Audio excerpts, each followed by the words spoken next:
손님들이 오셔갖고 물어보세요. 여기 재개발 사업 아니야? 아니 재건축 사업인데요. 왜? 근데 그걸 우리가 설명을 할 수 있어야죠. 여기가 왜 단독주택이지만 재건축 사업을 하는지 물어보셔야 되고 이따가 또 다시 같이 말씀드리겠지만은 재개발과 재건축은 안녕하세요. 네오비비즈 아카데미 최희장입니다. 잘 지내셨나요? 요즘 부동산 경기가 좋지 않아서 힘드신 분들 많으시죠? 이럴 때일수록 공부 더 열심히 해야 되는 거 알고 계시죠?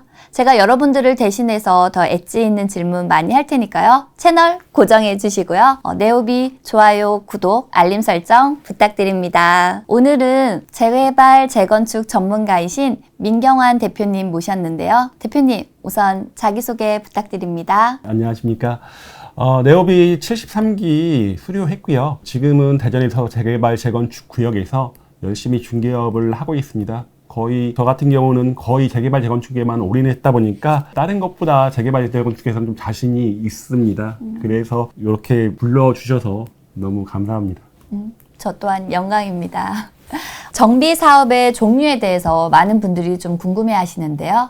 설명 부탁드리겠습니다. 정비 사업이란 건 도시 및 주거환경 정비법에 나와 있는 내용이고요. 세 가지의 사업이 있습니다.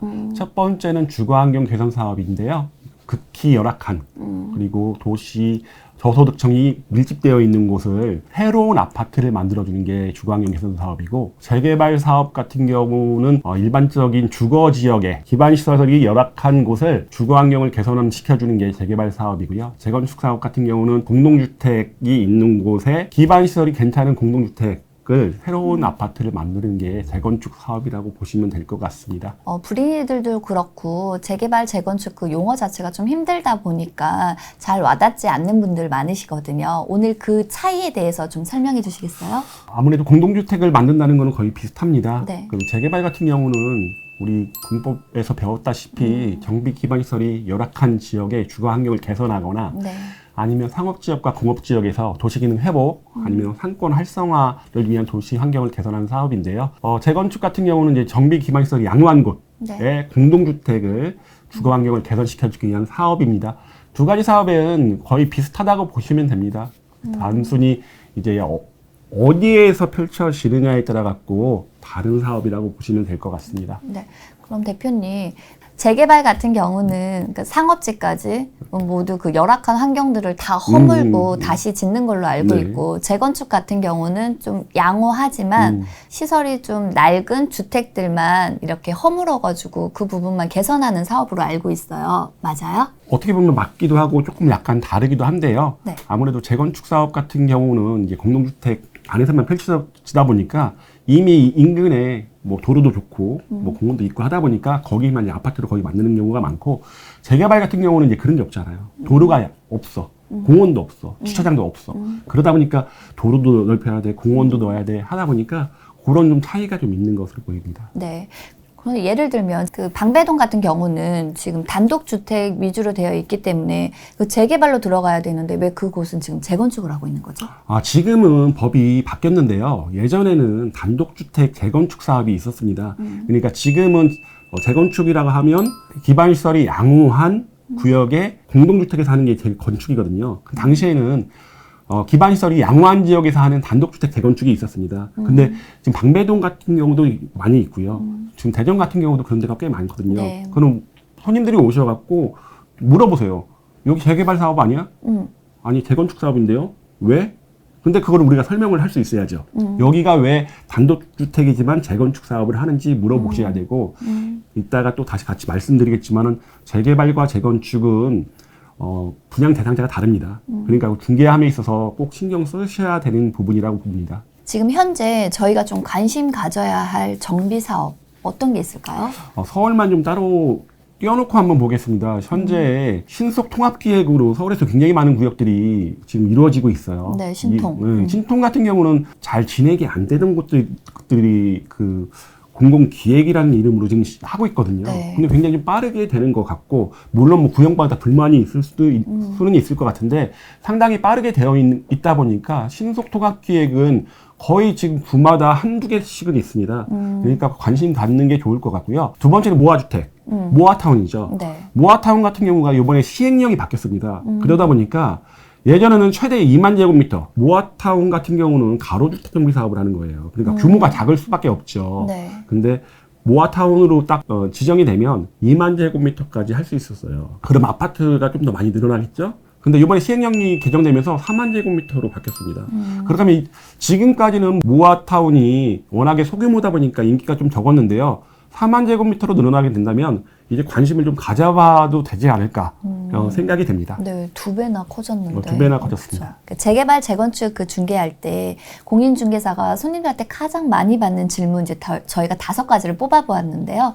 대표님한테 저희가 우선 여쭤볼게요. 입주권 나오나요? 라고 이제 질문을 많이 주세요. 가장 중요한 거죠. 네. 입주권이 나오지 않은 매물을 거래를 하게 되면 중개 사고가 난다고 보시면 돼요.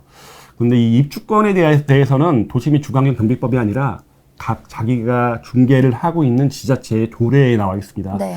이 조례를 꼼꼼히 보시면 되고요. 가장 중요한 건 뭐냐면 권리 산정 기준에 맞춰서 이 이후에 쪼개지거나 아니면 신축으로 건축되거나 우리가 신축 빌라라고 많이 하죠. 네. 이런 매물을 사게 됐을 때는 문제가 발생을 하다 보니까 중개를 함에 있어서 권리 산정 기준이 언젠가도 잘 아셔야 되고 매물이 나오게 되면 토지대장 아니면 건축물대장을 확인을 하셔갖고 정확한 매물인가 확인하시고 조합에도 확인하시고 이렇게 나의 중개 사고뿐만 아니라 매수자의 재산을 보호하는 측면에서도 이런 꼼꼼한 과정은 꼭 필요해 보입니다. 네. 이중 체크 이제 필요한 것 같고요. 그 1+1 진짜 가능한가요?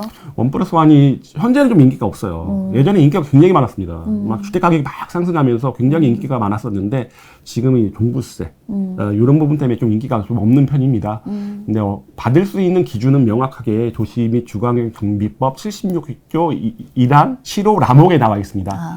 종전자산의 가격의 범위 혹은 주택, 주거 전용의 범위 내에서 2주택까지 공급이 가능한데 그중에 1주택 같은 경우는 60제곱미터 이하로 받을 수 있고 네. 그리고 나중에 완공이 돼도 바로 팔 수 있는 게 아니라 3년 이후에 팔 수 있다 보니까 이런 거 좀 확인하시는 게 좋은데 이게 주어야 한다가 아니라 줄 수 있다고 되어 있습니다. 그러다 보니까 조합마다 만약에 조합원들이 너무 많아서 일반 분양분이 너무 적으면 조합이 안 줄 수도 있는 거다 보니까 중개를 함에 있어서 미리 얘기하지 마시고 조합에 좀 확인하시는 게 좋을 것 같습니다. 그렇다면 그 내 주택의 감정평가 금액 얼마인지 어떻게 알 수 있어요? 우선 감정평가는 사업 시행 인가가 나온 다음에 이루어지다 보니까 네. 그 이전은 알 수 없어요. 그렇게 하면 우리가 손님 고객들한테 브리핑을 하기 위해서는 이건 예상 감정평가는 한번 뽑아볼 수 있어야 된다고 생각을 합니다. 네. 그렇다면 가장 근접하게 뽑을 수 있는 건 뭐냐면 인근 지역을 우선 보시는 거예요.